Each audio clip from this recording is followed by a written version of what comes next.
Pag-follow sa mga ibang content creators or yung mga ibang tao, meron ba talagang limitasyon? So ito yung mga karaniwang katanungan, lalong-lalo na yung mga naka-receive na dyan ng notification na na-restrict sila dahil sa pag-follow to follow.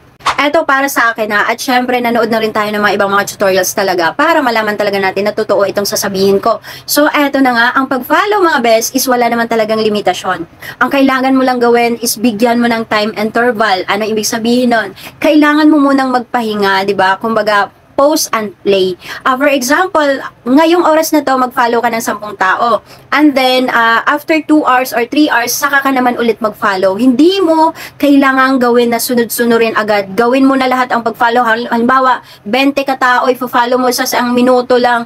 O dyan po tayo magkakaroon ng problema dahil mapapansin po yan ni Meta dahil para na po siyang unusual activity na nangyayari sa account mo. So, parang robotics na po ang nangyayari sa'yo.